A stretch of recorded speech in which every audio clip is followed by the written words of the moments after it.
Very good morning, students. I hope you all are fine and revising and preparing the notes of the uh, topics that we are covering day to day.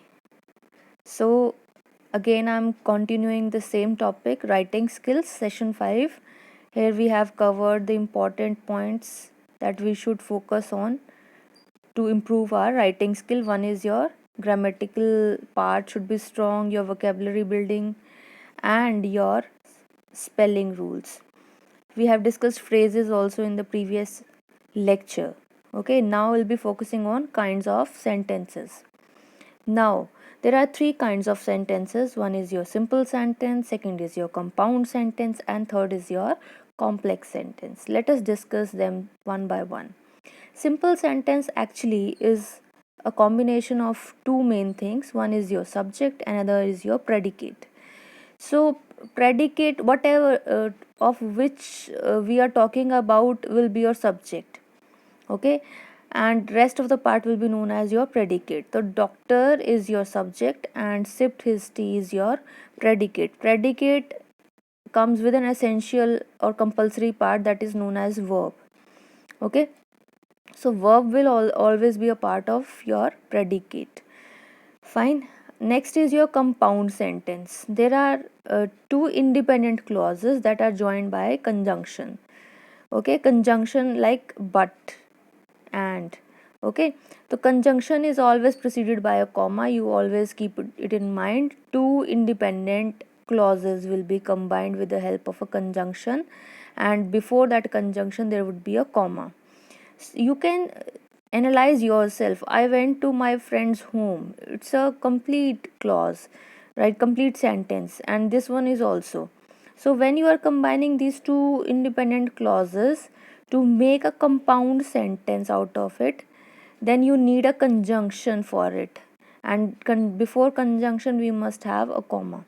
Okay, next is your complex sentence. Complex sentence is a combination of an independent clause and an dependent clause. So independent clause in this example would be when the instructor smile. Okay, this is an independent clause, and dependent, this is dependent upon this. Okay, so it is constituting two clauses which are having two types of clauses. One is your independent, another one is dependent.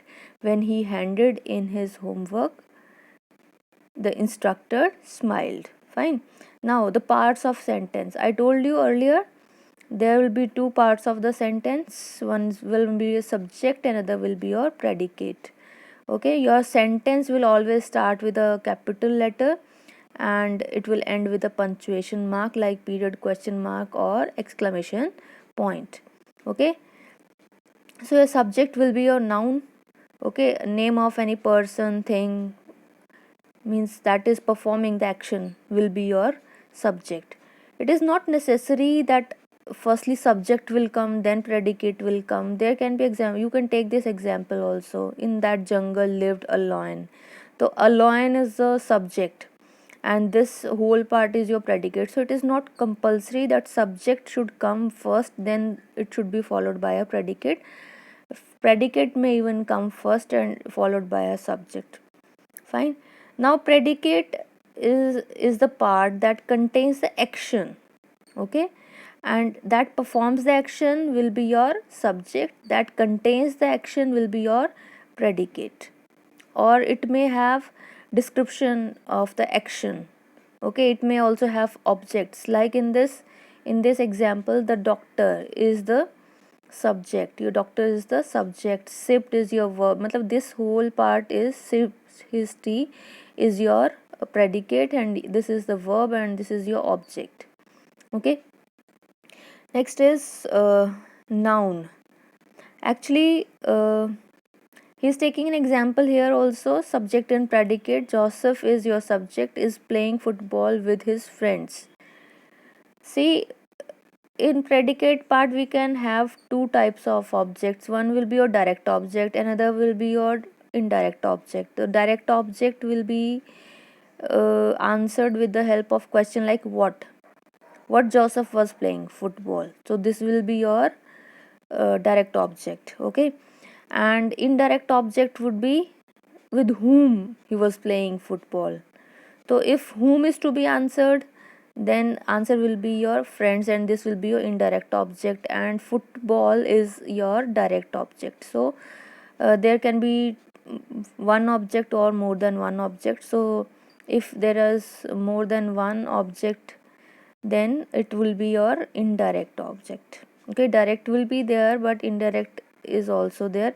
So for checking out key, if it is direct, you should ask what, and if you want to get answer of indirect object, then you should ask whom, question like whom. Okay,